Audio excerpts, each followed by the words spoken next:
Coming up on this week's show, Posy Roberts is here as part of the 2016 GRL Blog Tour. Plus, we've got a recap of GRNW and lots more from our September travels. Welcome to the Big Gay Fiction Podcast, the show for readers and writers of gay romance fiction.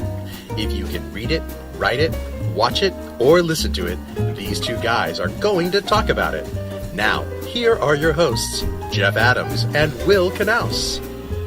Welcome to episode number 52 of Jeff and Will's Big Gay Fiction Podcast. I'm Jeff from JeffAdamsWrites.com. And I'm Will from WillKnaus.com. Welcome back, sir. Indeed, welcome back to you. Yes. It has been 3 weeks. 3 weeks since we have recorded a bunch of episodes. Correct. Yes, indeed, because I was on the East Coast for a weekend, and then we were at GRNW for a weekend, and we pre-done everything. That's good grammar. You pre-done it? Pre-done it. Good. And so, yeah, see, we've forgotten how to do this now completely. I don't know how to talk anymore. So yeah. It's good to be back. Let's get back into the swing of things. Into the swing. So the first thing we should say, it's episode 52, but that doesn't mean it's a year. Not yet. For those of you who are curious, going 52, that might be a year. 56 will be our year, and that we'll celebrate that the week of Halloween. On October 31st, we'll drop that episode. So we're looking forward to our 1-year anniversary. Yeah. Even while we've been gone, I've been doing some writing stuffs. I wouldn't say deep in, I guess. I'm about chapter 6 on Codename Winger Book 2 right now. Mm-hmm. Trying to get most of that draft done within October, since we're supposed to start writing our book in November to do NaNoWriMo. And we'll talk a lot more about NaNoWriMo prep later in this month, I'm sure. Yeah. Also, Dancing for Him. I showed off that paperback, if you were looking at the video on episode 49. That is now officially available at Amazon and CreateSpace, and it will be rolling out to Barnes & Noble and other places soon. And I'll have a link for that in the show notes if anybody wants to pick up a copy. Cool. Yeah. Yeah. So one of the places we were gone was Seattle for the Gay Romance Northwest meetup. See, I've been now, and I still stumble over that name. We were told at the meetup that name will change for 2017 as they kind of expand their focus a little bit. So this is the last year it'll be known as GRNW. Yes. They feel that calling it the Gay Romance Northwest meetup doesn't quite encompass the LGBTQIA plus spectrum. Exactly. Of romance. Yes, exactly. So they're searching for a new name. Yes. I don't know if they have like a poll set up on their website or something. It's not there yet, but we were told at the meetup that there would be a survey forthcoming. So if we see that happen on their website, we'll certainly shout it out to everybody so that we can look at renaming that as they expand their focus. Yeah, I mean, I have been, of course, openly critical of their word jumble of a name. Yes, and they embraced your criticism of their name jumble. Pretty funny. And thinking about it just a little bit, I don't have any concrete suggestions offhand. I do think that it's important to somehow... what's the word I'm looking for? To give a shout out to their location, because they're the largest gay conference on the West Coast, and which Northwest refers to the Pacific Northwest. Yeah. I think that's sort of vague, unless you're from this specific area. I don't necessarily think that, most, average Joes or Jills are going to know what you mean when you say Northwest, necessarily. Not unless you had Pacific Northwest does. But that's certainly just say it, adding to the word jumble of the name. Yes. So I think maybe working Seattle into the name, which may or may not be a problem. I mean, if you officially, name your event the Seattle, blah, blah, blah, does that designate it as, the city has sanctioned the event? I don't know. I'm not quite sure if that's plausible, but I think working Seattle But into the name and I think you could do that. And trying to have something else in the name that encompasses the whole LGBT spectrum is difficult. I think really the only single word that does that is rainbow. But there are already several conferences that have, rainbow in the title. So they may or may not want to adopt that. I don't know. Like I said, those were just my initial thoughts. It's hard. It's hard coming up with a name for an event. That's both memorable and unique, but easy to say, easy to remember. Yeah, we wish them luck, and we'll certainly help out as much as we can. Yeah, it's not easy. Anyway, so the event itself, no matter what it's named, was awesome. Yeah, it was an amazing, amazing event. It started off Friday night with readings, a specific reading that involved trans and genderqueer authors reading it, for the most part, trans and genderqueer stories. Several of which I bought the next day at the book fair. And then after that, there was another section of what they called Love Bites, which was 5-minute readings of romance passages. I got to take part in that. I got an email a few days before the event. I think someone had to drop out for some reason. They reached out, and so I got to read a little bit of Hat Trick there, which was awesome. And we discovered several authors who I think will be picking up their books and possibly having on the show later on. And then, did anything stand out for you, particularly in the readings? I enjoyed them all. I'm sort of... I run sort of hot and cold on readings because sometimes they can be, fascinating and hilarious. Sometimes they can be deadly dull.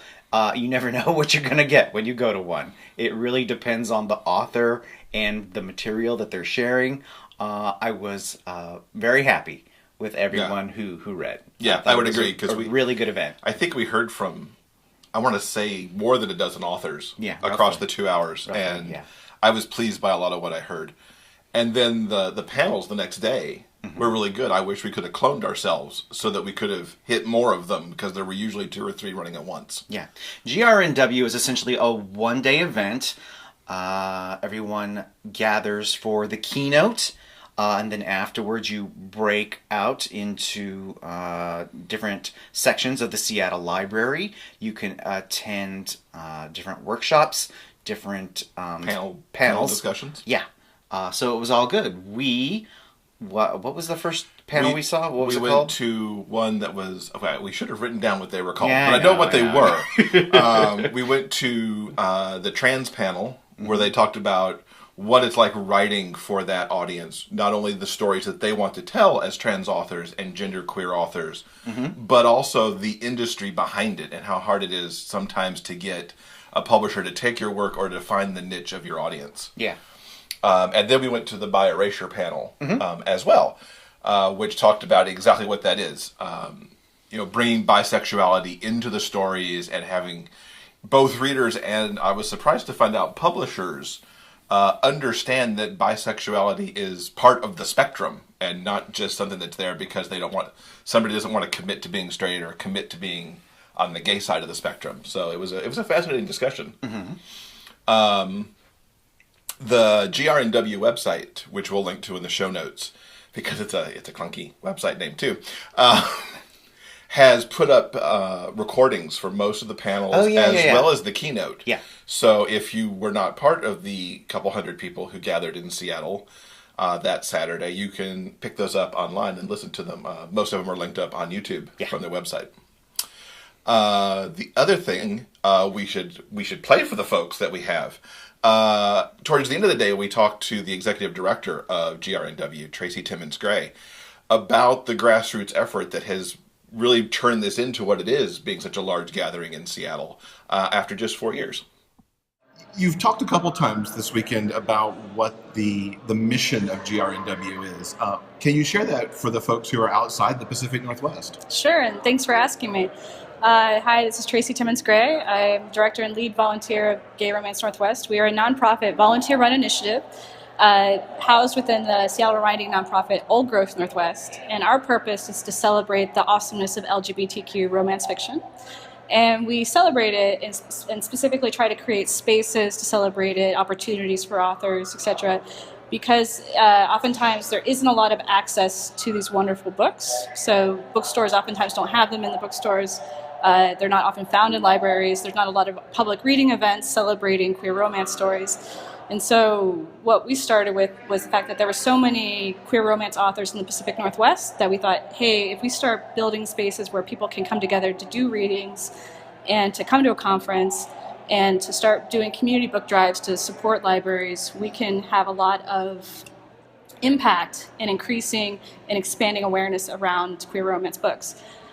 And that's how we started, and that's just, since we started in 2013, we've launched about over 20 free public reading events across Seattle and Portland.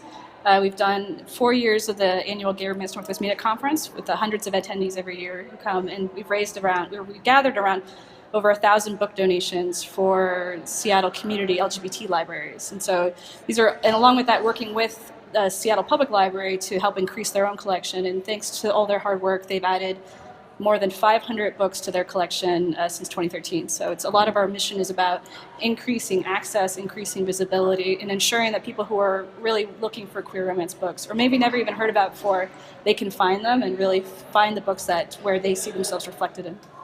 So it's really been a grassroots effort here in Seattle. Yeah. How would you recommend for people who want to start that in their own area? Where do they start? I think a great place to start is to first find your people, find your readers. It's hard work, and it's all volunteer based. Usually, you're not going to be able to do this work for money. It's just to be honest, and it's going to be easier for you if you're doing it on a volunteer basis, because a lot of the groups that you're going to be working with are going to be nonprofits. And so first find your people, your readers, and then start knocking on doors with LGBTQ nonprofits. A lot of them already have arts programming already, so I would start there to talk about, do you do programming around queer romance? If you don't, what are things that can happen? Seeing what queer romance writers live nearby. So if you have a writer who's in the next town over or in your state, contacting them and seeing if they would like to do an event in your town or in a local bookstore, for instance. So it's really the proximity of writers. That's one of the best ways to get started. And then starting to talk with your library. And your libraries really enjoy doing events with local writers. So a queer romance author could go to their local library and say, hi, I've written all these books. I would love to do a reading event. And you can pitch it to the library. And if they do reading events already, it's a pretty easy pitch. And depending on if you can even just shape it around October is Gay History Month or something different like June, you can pitch it around certain events of the year or just throughout the year itself. But it's a great way to approach your local library, really connected to LGBTQ organizations, especially LGBTQ organizations that are already doing arts and literary programs. A lot of times they don't know who's nearby, so unless you connect to them and really reach out to them, they won't know that there's these awesome opportunities for writers to work with. So those are two ways. And then another way to get started is to start requesting books for your library to purchase. It's probably the simplest thing that any reader could do is to go to their library, fill out the purchase form. A lot of it's online, and the library can start buying books. And then for authors and writers who are thinking about that, examining their own backlist and seeing what is an overdrive and what isn't an overdrive. Because if your books are in overdrive, it's way, way, way more easier for libraries to start putting your books into their collection. And so that's something that not publishers and writers aren't always thinking about, but I really recommend they should. Awesome. And next year, November 2017. That is the goal, is November 2017. We're moving out of September because it's kind of a crowded time for queer romance. And so we thought it'd be easier if we move to another month. And then our goal is to partner again. Our goal is to be free again like we were this year. Because a lot of our mission is around financial access. So our event always was very cheap. This is the first time we were free. And for us, it was a great way to live through our mission to ensure that people have free access to queer romance stories. This is the first year it was technically free. How many people came this year? Do you know? Do you have a rough around number? 180. Oh, cool. Okay. Yeah. That's awesome, because the auditorium downstairs was quite full. Yeah. So it was a good number. We were a little worried because we've never done it free before, and it's always a risk to see who will show up because it can sometimes feel less valuable when it's free. So we were so happy to see that we had a great crew come in, and we also had a great crew of walk-ins just come in to join the event. So that's really nice. Yeah. Thank you to Tracy for taking a few minutes out of her extremely busy day. Lots of great information. She was really wonderful. A great host. Exactly, Yeah. exactly. Also, we should mention that GRNW is capped off with essentially a book fair. You can buy books from the authors that were featured in all the panels and get them signed, which is what we did. Yeah, I got 4, Yeah. which I look very forward to reading. We came home from Seattle with a bunch of books. Yes. Good stuff. And you can see my recap on GRNW on jeffadamswrites.com, and I'll link to that in the show notes also. Cool. Now, of course, we were in Seattle, so we had to take another trek while we were there. Saturday morning, before we hit the library for GRNW, we went north to the Amazon bookstore. Mm-hmm. I loved it. I thought it was the Amazon experience, shopping experience inside a physical bookstore. It's smaller than I expected, smaller than most Barnes & Nobles I think I've ever been in, regardless of what city those were in. Everything's face out, which is certainly different from most bookstores where certain featured titles are face out, but you're mostly reading spines. They put Amazon or Goodreads reviews on little cards right under each of the books. And while the genres are the same as I would think most bookstores are, there wasn't anything missing that I could see. They do split some things up in the genres, so you have a panel that's like, if you like this book, you will also like these books, which again is bringing the Amazon experience into the physical bookstore. And you could buy all kinds of Amazon gadgets there too. They had fires and echoes and dots and whatever else those little thingamabobs they're offering now that are like Siri. I quite enjoyed it. I think if I lived near one, I would go and check it out periodically to see what's turned over in the store. Mm-hmm. Yeah, it's a beautifully designed store. It's a beautifully laid out store. Basically, the center section of the store, at least 25% is given over to the Amazon devices. Mm-hmm. They're there so that you can experience them live and in person. The rest of the store is, as Jeff said, face out product. I found the aisles very narrow, so and the bookshelves very tall. So whenever you walk down an aisle, you're sort of you're kind of cocooned in these books. So I'm not sure what sort of marketing strategy that is all about. It's an interesting space, and you can certainly browse it just like you would a normal bookstore. Yeah, that was my impression. And a very friendly staff. Yeah, they were all lovely. They were lovely. They were engaging, and I liked a lot that you could pay with your Amazon app on your phone. Exactly. Which means your purchase is tracked like anything else in the Amazon world. Yeah. Which was pretty darn cool. Yeah. And they will be opening... There's at least one other store that's open now, isn't there? Yeah, there's a store in San Diego now. I believe so. And they're working on a Portland store, I think, that's due to open by the holiday shopping time this year. But maybe not. We've actually got a link in the show notes to the Amazon bookstore page on Amazon, so you can check that out there. Yeah. So you know what we love? What do we love? Reviews. We do love reviews.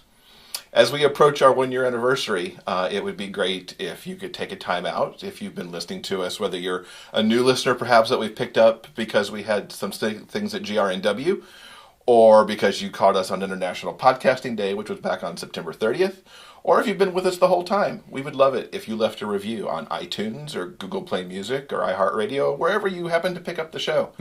A review would go a long way to getting us more exposure going into year 2. Yeah. We realize leaving a review on Apple isn't the easiest thing in the whole wide world. So if you make the effort, we love you very much. We do appreciate them. Just a few kind words 5 stars. They have 5 stars there? Yes. Yeah, 5 stars. 5 stars would be awesome, but rate your heart. Go with what your heart tells you. So we appreciate it. Thanks, guys. And we need to give another shout out to our friends at Truth/Fiction. Yes, we do. They had a viral blow up in the middle of September.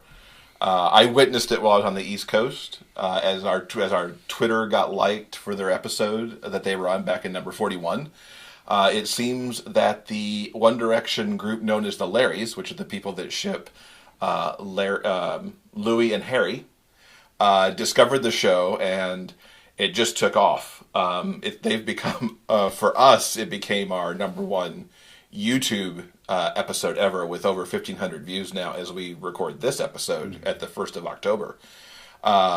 We're thrilled that they took off. Hopefully it gives them a boost in their efforts to have the show actually go to series with someone, because we've seen from their feed that they're getting hit by the Larries. The Larries are hitting Netflix going, you need to pick up this show, you need to pick up the show. Exactly. We have a link in the show notes to a YouTube fan video that the Truth/Fiction guys put together, where they had the fans from around the world, along with the guys who portrayed the band Truth in the series, lip sync to Baby It's You. Okay. So check that out. It's kind of cute. Yeah. If you are a avid Larry lover, and you have discovered the show, our show, through Truth/Fiction, first, we want to welcome you. We hope you're enjoying the show, and we hope you stick around for a little bit and see what we're all about. Yeah. Time now for the GRL Guest Author Spotlight. We're happy to welcome Posy Roberts to the podcast as part of the official 2016 GRL Blog Tour. Posy writes about the realistic struggles of men looking for love. Whether her characters are family men, drag queens, or lonely men searching for connections, they all find a home in her stories. Posy is a Jill of all trades and a master of the drill and paintbrush. She's married to a partner who makes sure she doesn't forget to eat or sleep during her writing frenzies. Her daughter, a budding author and cinematographer, helps her come up with her character names. And for fun, Posy enjoys crafting, hiking, and singing spontaneously about the mundane, just to make regular life more interesting. Thanks for being with us, Posy. Thank you for having me. Feel free to sing any of the answers that you want, just to make it interesting as we go. It could be the musical version of the podcast. Yeah, I don't know. I don't know if I'm brave enough for that. I haven't warmed up. It's 10 in the morning. That's true. That's true. We might have to warm up for such things. So, to look at your writing, you tend to write stories where family is important, like in North Star and Feathers from the Sky. What draws you into stories like those?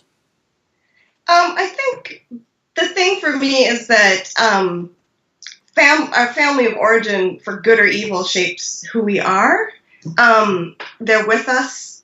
You know, that little nagging voice in the back of your head that telling you, when you walk through the kitchen and there's dishes in the sink, your mother telling you should have a clean kitchen, things like that. But I think it also affects how we interact with other people in other relationships. I was trained as a marriage and family therapist.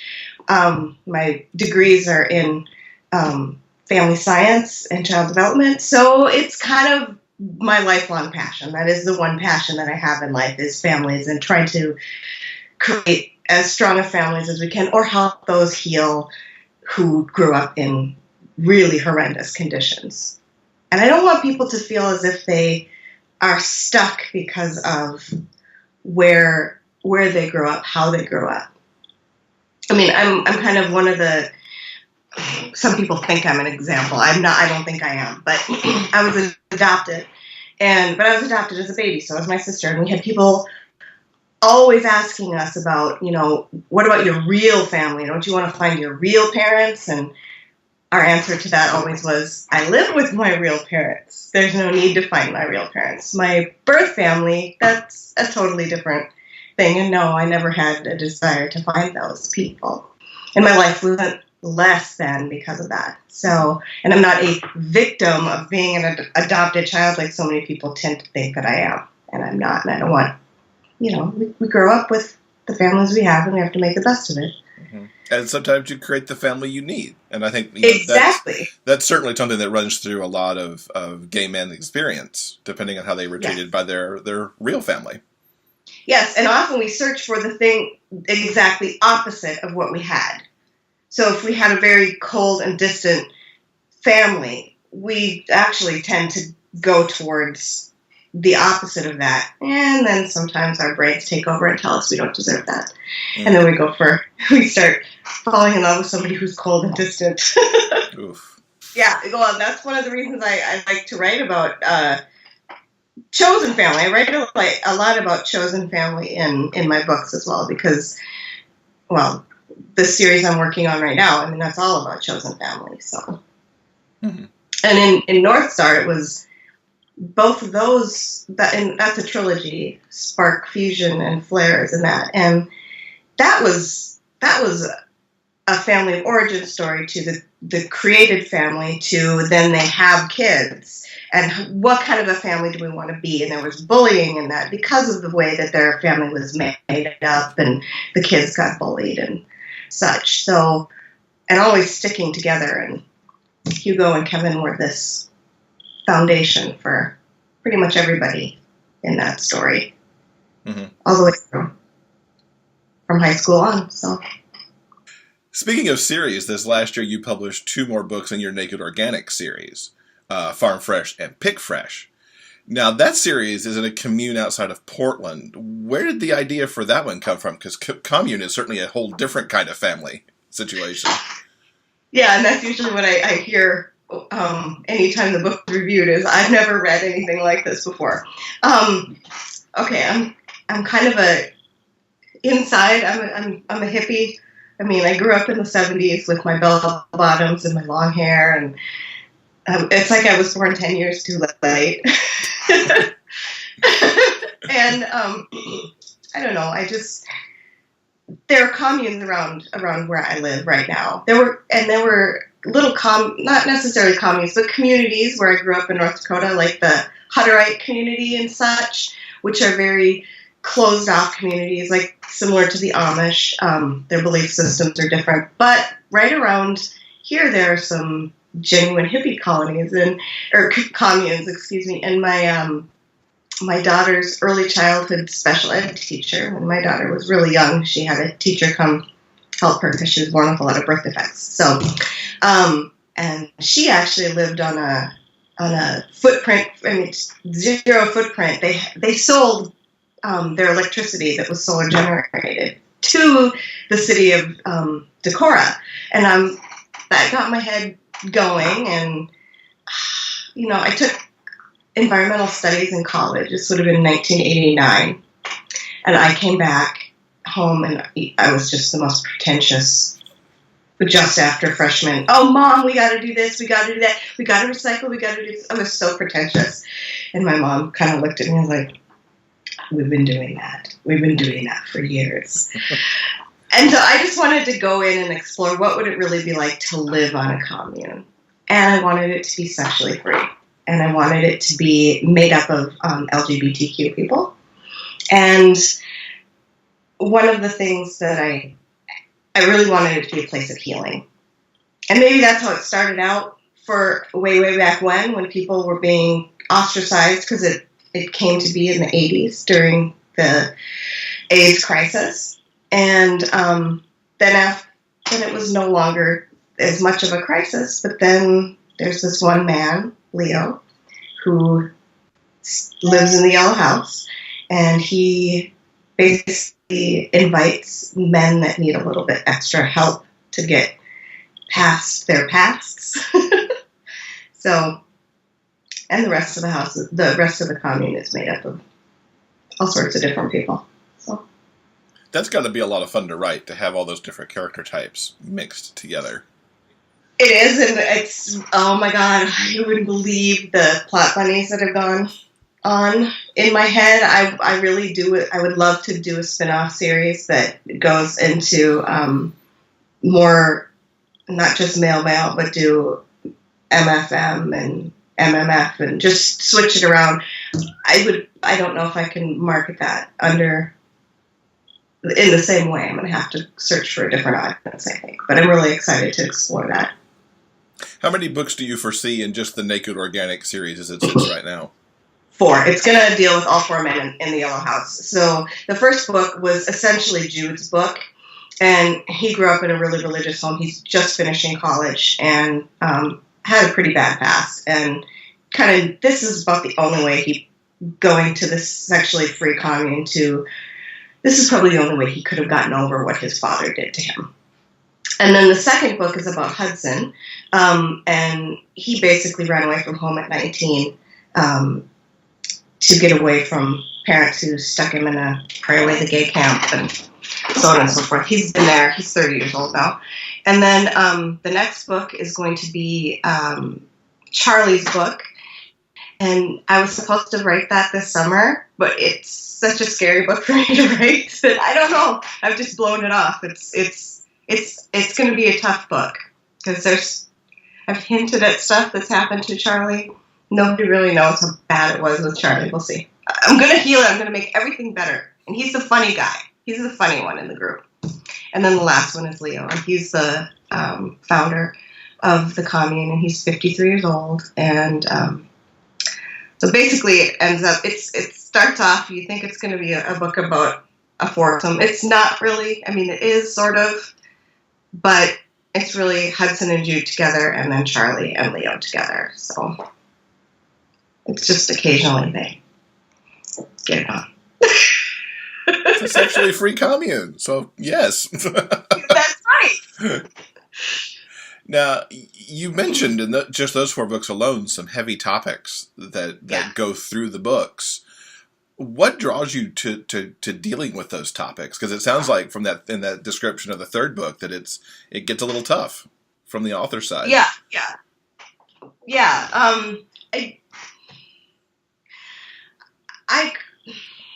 How do I say this without revealing too much about myself? Okay, let's put it this way. It's very easy to become the victim if something has happened to you. I've had stuff happen to me. And I've also lived my whole life, actually, with chronic illness. And it's so easy to get into that victim mentality. And the world owes me, and that's not a way to live. And I know that gay and bisexual men, they've been treated like hell by their families, by society. And if there's any way at all possible, I could help even just a couple of people by reading something that maybe resonates with their experience. That's what I want to do. I'm not doing family therapy anymore, but, this I don't know, sometimes I think reading a book is more therapeutic than going and talking it out with a therapist. So, because I've had books hit me like deep and it's changed who I am. So this is just a way that I can take my education. I don't have to stick a label on somebody. I don't have to diagnose them and give them all the DSM numbers like I used to do. I can just write a story that might hit somebody. And it might not hit anybody, but it doesn't mean that it wasn't helpful for me to write. So you write this range between sweet and angsty and even a little kink occasionally. How do your readers react to the variations they can get in a Posy Roberts book or books? Some people they want each book to be kind of in a similar tone, and so when I switch it up, sometimes people aren't thrilled about that. So, but at the same time, then I'll occasionally get new readers because they want to read about that kinky story. Cheeky Hipsters and Jocks was one of those that was just pure kink. And my Christmas one that's going to be coming out this year with Dream Spinner Press is, honest to God, you're going to need a toothbrush afterwards. It is so fluffy. Oh, it is so fluffy. There's a little bit of angst in it, just a tiny bit. But so, yeah, it's a challenge, I think. But if I'm looking for new readers, I have to write different things. Not everybody wants to read the heavy stuff. I know North Star turned a lot of people off, probably just from the blurb, because it had kids in it. And people assume that it's going to be a really kid-centric story and it's going to be all about parenting. Well, some of it is, but it was really a family saga about healing and loving and sticking together and being with each other through thick and thin. And there was a lot of thick there. So, I don't know. I at the same time, I really want to write partially for me too. With Silver Scars, I wrote that when I was super anxious, and Gil in that story has post-traumatic stress disorder and suffers from anxiety after an explosion from a former client's ex was planted in his house, and his whole life changed. At 38 years old, he goes from being a successful lawyer to not being able to even step foot in a courtroom. So he takes a part-time job as a proofreader. Actually, that's based after my husband's job. My husband's a medical proofreader at Mayo Clinic, so that's actually one of the things that I just used real life there. Sure. Now you're coming into your third GRL. Yeah. And I know you've got a panel discussion going on. Who are you on the panel with, and what will you be talking about? Okay, I'm going to be on the panel with N.R. Walker and Jay Northcote, and we've known each other for years online, long before either of us started publishing original fiction. We were back in the day of fan fiction. So, and we're going to actually be talking about writing around the world. Nick is from, Nick is from Australia, and Jay is from the UK, and of course I'm from the US. And even in the US, it's varied from, like, the writing a character from the North is so different than writing from the South. So, and we've beta read each other's stuff, we proofread each other's stuff, and we just to talk about, the challenges of writing for a global market when we're writing about a specific region. Like the word hot dish for me. Hot dish is a casserole, but that's a Midwestern thing. I just, in my Christmas story that Dream Spinner edited, they wanted to make it 2 words, and I'm like, no, it's 1. And then you and I are also doing a funfair event along with 8 other authors.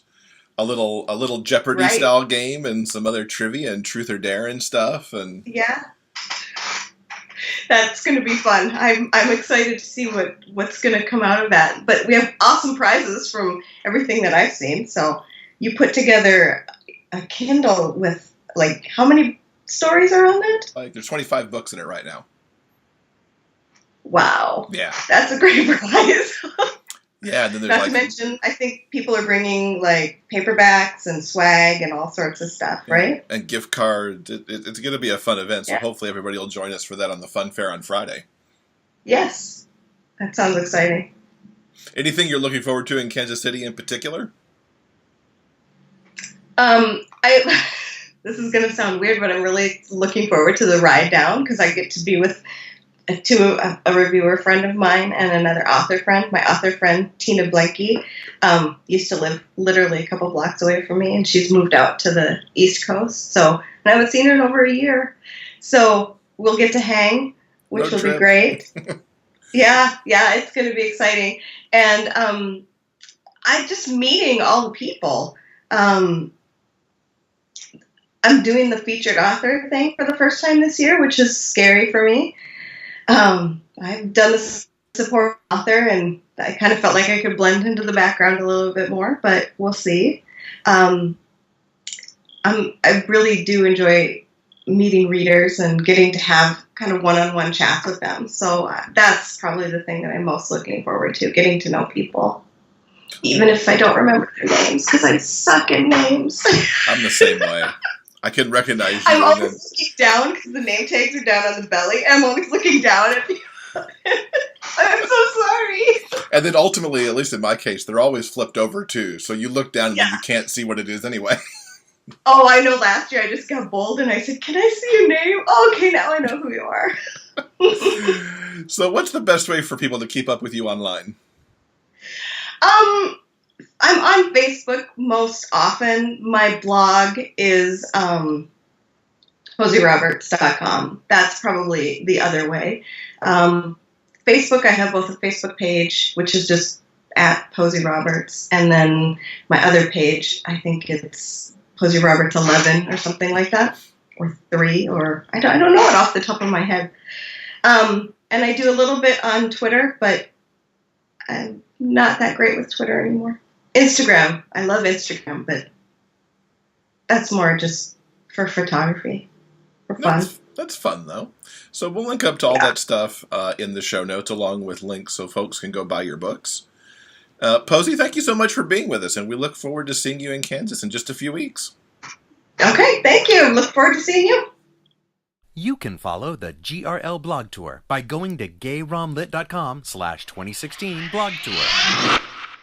Now, as you know, if you've been following along, we've teamed up with the authors that we're hosting on the GRL Blog Tour to give away a 7-inch Fire tablet that's loaded with books from our guests. In addition, I'm putting some books into the tablet, and our friends at Wild City Press are giving us books for their authors who are attending GRL. There's a rafflecopter, as usual, on the episode 52 show notes, and the big GRL Blog Tour giveaway runs through Sunday, October 23rd, which is the closing day of GRL. You need a word of the week. Whatever is that word this week? This week, the word is going to be cats. And you'll realize why in just a moment. Yes. The cats. C-A-T-S. So, Jeff. Will. Sir.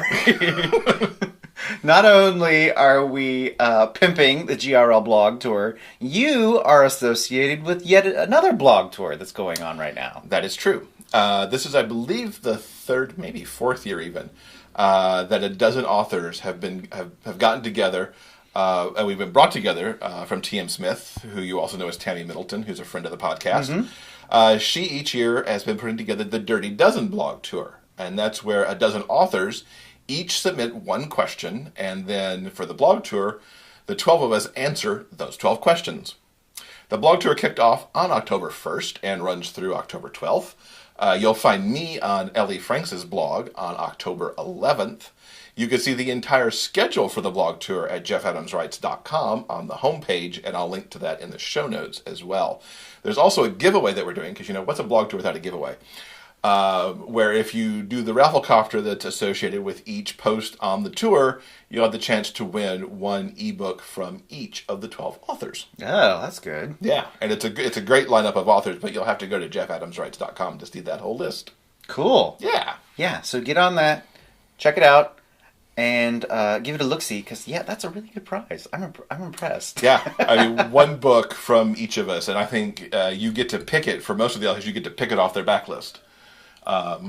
So yeah, it's a pretty awesome giveaway. Cool. Okay. So aside from all the blog tours that you take part in, you have also been on the East Coast recently. You took part in Cycle for the Cause. I did. Yes. And how did that go this year? That was amazing, as usual. I was out with the AV crew this year, so my AV geek from middle school and high school really had it going on, because I'm around these guys who have these mega cameras for video and audio, so that was a lot of fun.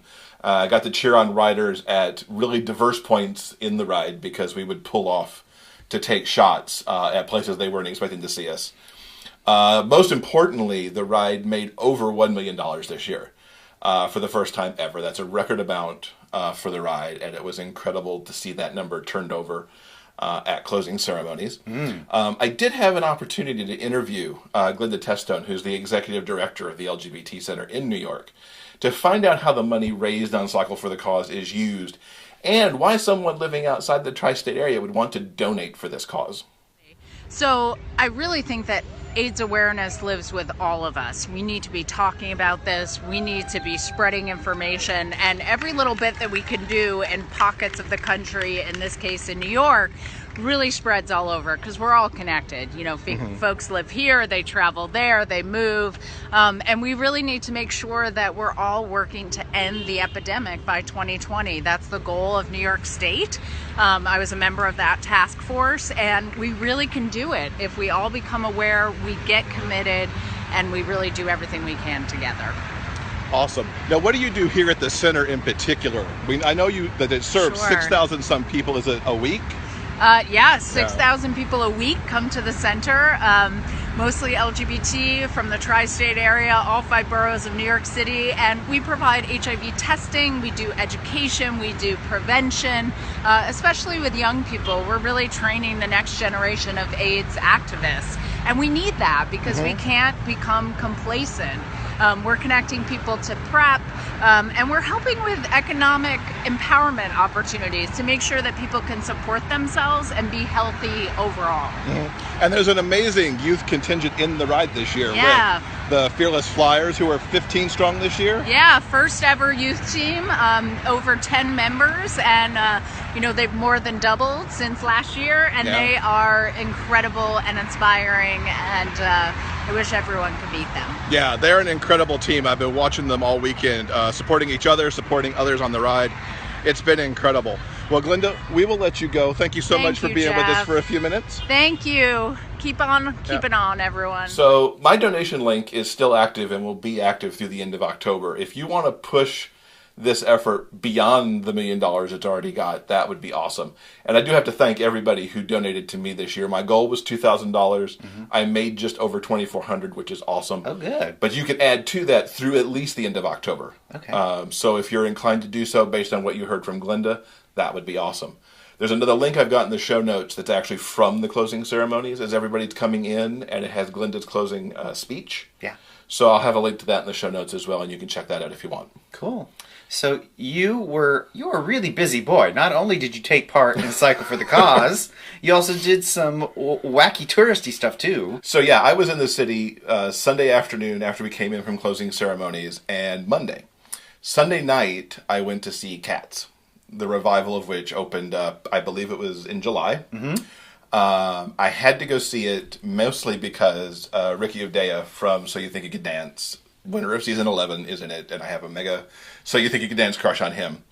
And I was also curious to see Leona Lewis, who is the singer of Bleeding Love, beat Gersabella. Unfortunately, she was out. Don't know why. She's actually exiting the show later this week on October 9th, so this is her last week of performances. But she was out on that Sunday, so whatever, didn't see her. Absolutely love the show. Good. I mean, it's always been one of my favorites. It's one of the first big Broadway shows I ever saw on tour. And it still packs a lot of good magic for me. I quite enjoyed it. I did a write-up on jeffandwill.com, so you can check out my longer review of it. And I did get to meet Ricky. I was so happy. I did the whole stage door thing, got a selfie with him. He's cute as a button. Yes, he is. Loved him a lot. So yeah, I did that. And then on Monday, I got to do the Star Trek 50th Anniversary Starfleet Academy Experience, which is happening at the Intrepid Air, Sea, and Space Museum. This was a whole interactive Star Trek experience. They had, not only did they have props and costumes stretching across all the TV series, they also had these interactive stations where the idea was you were doing tests to see how you would be placed in Starfleet Academy. Were you command? Were you medical? Were you tech? Were you engineering? Whatever. I am command. I think that's the project manager in me coming out, and I would just project manage the situation. I had such a blast. I was in there for a couple hours. That experience runs through the end of October. So if you're in New York and you're a Trekkie and you want to celebrate the 50th anniversary, check out the Intrepid, where this is hanging out. You can get VIP tickets, which means you can just kind of get in there anytime you want to be in there. I could say that a rainy Monday afternoon is excellent because there were not many people there at all. Got a link to the show notes for the experience itself, as well as my write-up on jeffandwill.com. Cool. Yeah. Now, while you were so busy, I managed to get some reading done. Oh, very good. I wanted to give my thumbs up to a book that I recently read by Shira Anthony called Take Two. Okay. Now, this came out not too long ago. It's a brand new release for her. And Take Two is a contemporary romance, and it is about Wesley. He is a professor, and when his summer plans fall through, he takes a job as a historical consultant on a pirate movie that is shooting in the Carolinas. So when he gets on location, he discovers that the star of this pirate movie is his husband, who he is in the process of divorcing. Sam, the star of the film, has rigged this entire situation and is using their time together in the Carolinas in order to win Wesley back. Aw. So it's, I can't recommend it enough. I love Sam and Wesley, 2 pieces. They're adorable, really interesting. What I thought was most appealing about the book is that these 2 characters have a history. They have been married for almost 10 years. But unfortunately, because of Sam's, stardom, he lives in Hollywood. Wesley lives in New York, where he's a professor. And they could not make the long-distance thing work. Hence the divorce papers. So the bulk of the book is really about Sam trying to win Wesley over with grand gestures, and him finally coming to the realization that it's not about grand romantic gestures. It's about being there for the person that you're in a relationship with. So I really, really enjoyed it, and I really recommend it. Nice. I've been reading a couple books also. Yes. In between all that other stuff I was doing, there were books. I did finish a beta read for a friend for a sci-fi epic that they wrote. When that finally comes out, we'll talk about that a little bit on the show. Okay. I also read, because hockey season's just getting ready to start. Preseason's been going on. Go Red Wings! Lordy, lordy, lordy. Avon Gale's Breakaway, which actually came out last year. It's the first in her Scoring Chances series. And I finally got around to it because book 3 just came out recently, and I picked that up and dropped it into my Kindle queue. And I'm like, I need to go back and read, because I've been hearing such good things about these books overall, and it is. Breakaway's awesome. I just can't speak highly of it enough. Here you've got 21-year-old Lane Courtnall, who has moved from Toronto because he'd been drafted by the Jacksonville Sea Storm of the ECHL, with his eye on getting put into their NHL counterpart of the Tampa Bay Lightning.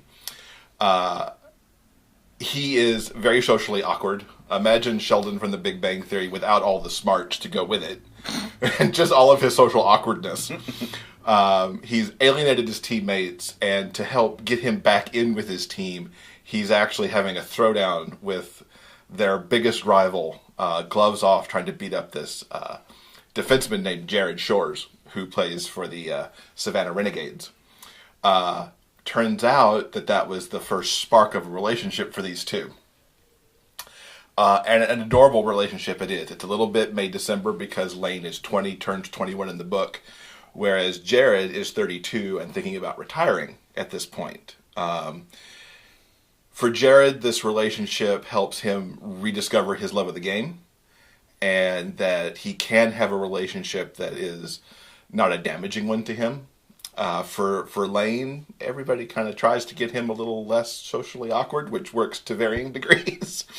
But it also proves to him that he can be gay and it's okay.